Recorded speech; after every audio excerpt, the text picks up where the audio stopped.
السلام علیکم ورحمۃ اللہ وبرکاتہ۔ بسم اللہ الرحمن الرحیم، الحمد للہ وکفی وسلام علی عبادہ الذین اصطفی وبعد۔ ناظرین، سورۃ النور کی جو دو آیتیں ابھی آپ کے سامنے پیش کی جانے والی ہے، اس میں بہت سارے احکام بیان کیے گئے ہیں۔ مختصراً میں آپ کے سامنے پہلے ان احکامات کا ذکر کر لوں، اس کے بعد ہم سورۃ النور کی ان دو آیتوں کی ترجمانی اور ان کی مختصر تفسیر آپ کے سامنے پیش کریں گے۔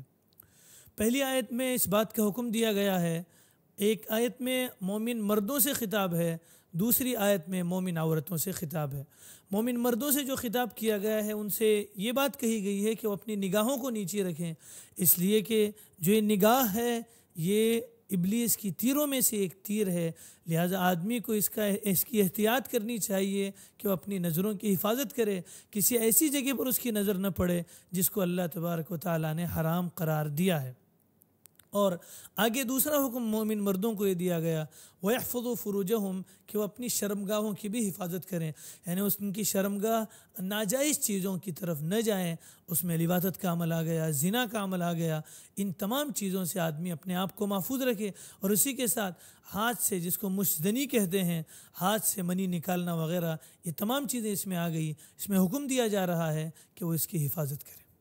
اسی ضمن میں بعض مفسرین نے بھی لکھا ہے کہ اگر کوئی امرد ہے، یعنی بلوغت کے جو قریب ہے اور بہت زیادہ خوبصورت ہے، اس کی طرف دیکھنے سے شہوت بھڑک سکتی ہو، یا شہوت بھڑکتی ہو یا غلط نیت سے ہی اس کی طرف دیکھا جا رہا ہے، تو اس وقت اس کی طرف دیکھنا بھی حرام ہے۔ اگلی آیت میں جو حکم دیا گیا ہے وہ مومن مردوں کو حکم دیتے ہوئے بہت سی باتیں کہی گئی ہیں، ان کی بھی پہلی بات یہی کہی گئی ہے کہ وہ اپنی نگاہوں کو نیچے رکھیں۔ اب یہاں ایک مسئلہ ہے سمجھنے کی ضرورت ہے، کیا مرد جس طرح عورت سے پردہ کرتے ہیں، کیا عورتوں کے لیے بھی مرد سے اتنا پردہ کرنا ضروری ہے؟ تو اس سلسلے میں فقہا میں اختلاف ہے۔ ایک فقہا کی جماعت اس طرف گئی ہے کہ عورتوں کو بھی مرد سے ویسے ہی پردہ کرنا چاہیے جس طریقے سے مرد عورت سے کرتے ہیں، اور دلیل میں وہ حدیث پیش کرتے ہیں حضرت میمونہ اور حضرت ام سلمہ رضی اللہ عنہ کی، جس میں ام سلمہ رضی اللہ عنہ کہتی ہیں، ہم ایک جگہ پر تھے کہ عبداللہ ابن ام مکتوم آ گئے، اور ہم دونوں، یعنی میں اور ام میمونہ رضی اللہ عنہ، ان کو دیکھتے ہوئے کھڑے ہو گئے۔ اللہ کے نبی صلی اللہ علیہ وسلم تشریف لائے اور پوچھا کیا کر رہے ہو؟ وہ کہتی ہیں کہ اللہ کے نبی صلی اللہ علیہ وسلم نے ہم سے کہا کہ اس سے پردہ کرو۔ کہتے ہیں کہ ہم دونوں نے کہا، اللہ کے نبی صلی اللہ علیہ وسلم، عبداللہ ابن ام مکتوم نابینا ہے۔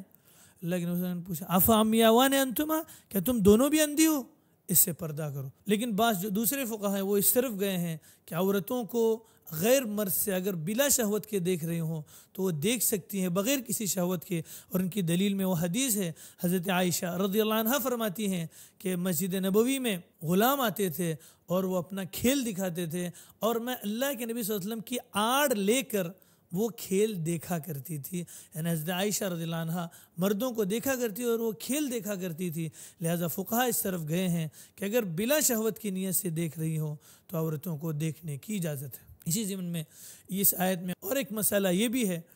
جو اوپر جو حکم دیا گیا مردوں اور عورتوں کو کہ اپنی نگاہوں کو نیچے رکھیے اور اپنی شرمگاہوں کی حفاظت کیجیے، عورتوں کے لیے بھی ہے کہ اپنی شرمگاہوں کی حفاظت کریں، زنا سے، سحاق یعنی عورت سے اپنی خواہش پوری کرے، اس سے بھی اس کو بچنے کی اس آیت میں تاکید کی گئی ہے۔ آگے عورتوں کو جن اعضاء کو غیر مردوں سے چھپانا ضروری ہے، اس کی کیا تفصیل ہے؟ اس کی تفصیل میں بھی عبداللہ ابن مسعود اور حضرت عبداللہ ابن عباس رضی اللہ عنہ کے درمیان میں اختلاف ہے، اسی لیے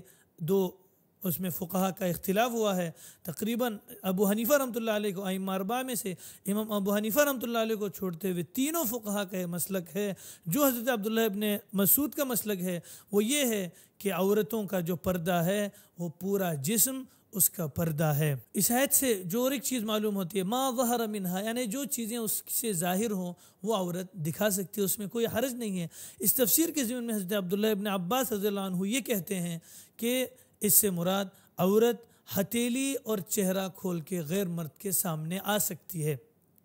جبکہ حضرت عبداللہ ابن مسعود رضی اللہ عنہ کا یہ مسلک ہے کہ وہ یہ کہتے ہیں کہ عورت چہرہ اور ہتھیلی یہ تمام چیزیں عورتوں کی کیا ہے، ستر میں داخل ہے، لہٰذا وہ ان کو کھولے ہوئے غیر مرد کے سامنے نہیں آ سکتی۔ وہ کہتے ہیں کہ ما ظہر منہا سے مراد وہی ہے جو برقع ہے، جو کپڑوں کے اوپر کپڑے ڈال کر جو چیزیں اس سے ظاہر ہوتی ہیں جیسے کہ ساخت وغیرہ، وہ چیزیں اس میں داخل ہیں، وہ چیزیں ما ظہر منہا سے مستثنیٰ ہیں، یعنی اگر کسی کے برقعے پر نظر پڑتی ہے تو وہ اس سے مستثنیٰ ہے، وہ چیزیں اگر کسی مرد کو ظاہر آتی ہیں برقع وغیرہ تو اس پر اس کے سلسلے میں کوئی گناہ نہیں ہوگا۔ اور یہی مسلک ہے ائمہ اربعہ میں سے امام مالک رحمۃ اللہ علیہ کا، امام احمد بن حنبل رحمۃ اللہ علیہ کا اور امام شافعی رحمۃ اللہ علیہ کا۔ جبکہ امام ابو حنیفہ رحمۃ اللہ علیہ کا مسلک تھا کہ عورت کا جو پردہ ہے وہ چہرے اور ہتھیلی کو چھوڑ کر ہے، لیکن اس کے بعد والے جو احناف کے ائمہ آئے انہوں نے یہ فتویٰ دیا ہے کہ عورت کے تمام جو بدن ہے اس کا پورا مستور ستر میں رہنا اس کو ضروری ہے۔ اب جن عورتوں کے سامنے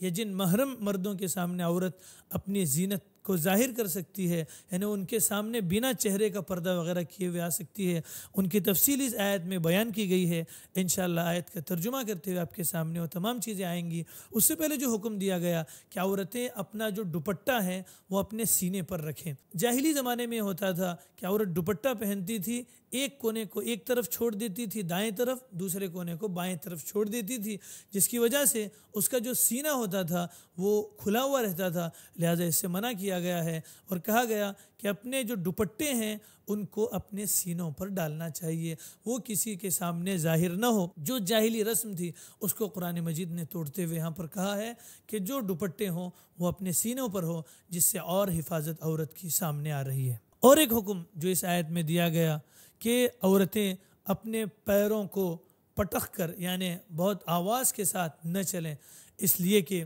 جب وہ ایسے پیر مار کے چلیں گی تو جو ان کے پیر میں پازیب وغیرہ رہیں گے اس سے آواز آئے گی، وہ آواز بھی غیر مردوں کے لیے سننا جائز نہیں ہے۔ اسی ضمن میں مفسرین نے اور ایک مسئلہ یہ بیان کیا ہے کہ عورت جو پرفیوم وغیرہ لگا کر نکلتی ہے تو یہ بھی جائز نہیں ہے، کیونکہ اس سے کوئی مائل ہو سکتا ہے اور اس سے حدیث وغیرہ میں منع کیا گیا ہے۔ دوسرے اس ضمن میں عورت کی آواز کا بھی مسئلہ ہے۔ امام شافعی رحمۃ اللہ علیہ کے نزدیک عورت کی جو آواز ہے وہ ستر میں داخل نہیں ہے، جبکہ دوسرے ائمہ کے نزدیک عورت کی آواز بھی ستر میں داخل ہے، اس کا بھی چھپانا، عورتوں کو غیر مرد کے سامنے بولنا بھی جائز نہیں ہے۔ ہاں عورت جب بولے تو ایسی آواز میں بولے جس سے کوئی اس کی طرف مائل نہ ہونے پائے، بلکہ ذرا سا سخت لہجے میں، لہجہ اپنا ذرا سا سخت کرتے ہوئے ڈٹائی کے ساتھ، اس کی آواز میں کوئی ایسی انسیت نہ ہو، ایسی آواز نہ ہو کہ آدمی کو اس کی طرف مائل کرنے والی ہو۔ اس کا بھی عورتوں کو خاص طور پر خیال رکھنا چاہیے۔ ان کچھ احکامات کے جاننے کے بعد اب ہم آیت کی ترجمانی اور مختصر تفسیر آپ کے سامنے کیے دیتے ہیں۔ قل للمؤمنین یغضوا من ابصارہم، آپ مومن مردوں سے کہیے کہ اپنی نگاہوں کو نیچے رکھیے، وَيَحْفَظُوا فُرُوجَهُمْ، اور اپنی شرمگاہوں کی حفاظت کریں، ذَلِكَ أَزْكَىٰ لَهُمْ، یہ ان کے لیے زیادہ بہتر ہے، إِنَّ اللَّهَ خَبِيرٌ بِمَا يَصْنَعُونَ، بے شک اللہ اس چیز کے بارے میں باخبر ہے جو یہ لوگ کر رہے ہیں۔ وَقُلْ لِلْمُؤْمِنَاتِ، اور اب مومن عورتوں سے کہہ دیجئے، یغضضن من ابصارہن، کہ وہ بھی اپنی نگاہوں کو نیچے رکھے، وَيَحْفَظْنَ فُرُوجَهُنَّ، اور اپنی شرمگاہوں کی حفاظت کریں، وَلَا يُبْدِينَ زِينَتَهُنَّ إِلَّا مَا ظَهَرَ مِنْهَا، اور وہ اپنے زینت کو ظاہر نہ کریں، یعنی جو مواقع زینت ہے، جیسے کان میں زینت کے لیے کوئی چیز ڈالتے ہیں وہ زینت کی جو جگہ ہیں، اسی طریقے سے سینہ عورت زیور ڈالتی ہے، اور ہاتھ جس میں کنگن وغیرہ ڈالتے ہیں، پیر جس میں پازیب وغیرہ پہنے جاتے ہیں، لہٰذا یہ تمام چیزیں یہ مواقع زینت میں داخل ہیں۔ وَلَا يُبْدِينَ زِينَتَهُنَّ، اور اپنی زینت کو ظاہر نہ کریں، یعنی مواقع زینت کو ظاہر نہ کریں۔ مواقع زینت یعنی جہاں پر عورت زیورات وغیرہ پہنتی ہیں، کان کی بالیاں، زیورات جو گلے وغیرہ میں پہنے جاتے ہیں، پیروں میں پہننے والے پازیب، یہ جو پہننے کی جگہ ہیں اس کو ظاہر نہ کریں۔ اور جہاں تک زیورات کا دیکھنے کا، جو ان کی زینت کی چیزوں کے دیکھنے کا تعلق ہے، اس کے دیکھنے میں تو کوئی حرج نہیں ہے، بلکہ جو مواقع زینت ہے، جو زینت کے مواقع جہاں پر یہ پہنے جاتے ہیں ان کو وہ ظاہر نہ کریں، الا ما ظہر منہا، جو بجز وہ چیز جو اس سے ظاہر ہو جائے۔ اس کی تفسیر میں نے آپ کو اوپر جو وضاحت کی اس میں بیان کی کیا چیزیں ان سے مراد ہیں۔ وَلْيَضْرِبْنَ بِخُمُرِهِنَّ عَلَى جُيُوبِهِنَّ، اور وہ اپنے دوپٹوں کو اپنے چھاتیوں پر ڈال دیں، اپنے سینے پر ڈال دیں۔ وَلَا يُبْدِينَ زِينَتَهُنَّ، اور اپنے زینت کو ظاہر نہ کریں مگر اپنے شوہروں کے لیے، عورت کو حکم ہے کہ اپنے شوہر کے لیے تیار ہو، اس کے لیے سج دھج کر جائے، او آبائہن یا اپنے باپ کے سامنے وہ زینت کے ساتھ آ سکتی ہے، او آبائی بعولتہن یا اپنے سسر کے سامنے آ سکتی ہے، او ابنائہن او ابنائی بعولتہن اپنے بیٹوں کے سامنے آ سکتی ہے، اپنے شوہر کے بیٹے جو دوسرے عورت سے ہیں اس کے سامنے بھی آ سکتی ہے، او اخوانہن اپنے بھائیوں کے سامنے آ سکتی ہے، او بنی اخوانہن اپنے بھتیجوں کے سامنے آ سکتی ہے، او بنی اخواتہن یا اپنے بھانجوں کے سامنے آ سکتی ہے، او نسائہن یا اپنی عورتوں کے سامنے آ سکتی ہیں۔ اس سلسلے میں اختلاف بھی ہے کہ یہاں پر تو اس کا خلاصہ یہی ہے کہ ہاں نسائہن سے مراد عورتوں کی پوری جماعت ہے، یعنی کافر عورتوں سے پردہ نہیں ہے، بلکہ کافر عورتوں کے ساتھ مل سکتے ہیں، ان کے ساتھ باتیں کر سکتے ہیں، ان کے لیے پردہ نہیں ہے، پوری جماعت کو ہے۔ او ما ملکت ایمانہن یا جو غلام ہے، غلام میں بھی وہی جو باندیاں ہیں، اس میں مرد غلام شامل نہیں ہے۔ اس سلسلے میں احادیث بھی ہے کہ اس تفسیر میں جو یہ تفسیر کو بیان کرتی ہیں کہ اس سے مراد صرف عورت باندیاں ہی ہیں، مرد غلام نہیں۔ او التابعین غیر اولی الاربۃ یا وہ طفیلی جن کو عورتوں کی طرف کوئی رغبت نہ ہو، ان سے بھی وہ پردہ نہیں کرے گی۔ او الطفل الذین لم یحضروا علی عورات النساء اور وہ بچے جو ابھی تک عورت کی پوشیدہ چیزوں کے بارے میں نہیں جانتے ہیں، یعنی وہ بلوغت کے قریب بھی نہیں پہنچے ہیں، ان عورتوں سے بھی عورت پردہ نہیں کرے گی، ان کے سامنے وہ زینت کے ساتھ آ سکتی ہے۔ وَلَا يَضْرِبْنَ بِأَرْجُلِهِنَّ لِيُعْلَمَ مَا يُخْفِينَ مِنْ زِينَتِهِنَّ اور عورت اپنے پیر زور سے نہیں مارے گی تاکہ ان کے پوشیدہ جو زینت ہے وہ ظاہر ہو جائے۔ وَتُوبُوا إِلَى اللَّهِ جَمِيعًا أَيُّهَا الْمُؤْمِنُونَ لَعَلَّكُمْ تُفْلِحُونَ اور تم سب اے مومنو اللہ کے پاس توبہ کرو تاکہ تم فلاح پا سکو۔ تو یہ ان دو آیتوں کی ترجمانی اور اس کی مختصر تفسیر تھی۔ اللہ تبارک و تعالیٰ سے دعا ہے کہ اللہ تبارک و تعالیٰ ان احکام کو ہمیں برتنے کی توفیق عطا فرمائے اور مسلم معاشرے میں اس کو مکمل امپلیمنٹ کرنے کی توفیق عطا فرمائے، اور اگر کہنے میں کچھ کوتاہی ہوئی ہو تو اللہ تبارک و تعالیٰ اس کو معاف فرمائے۔ والسلام علیکم ورحمۃ اللہ وبرکاتہ۔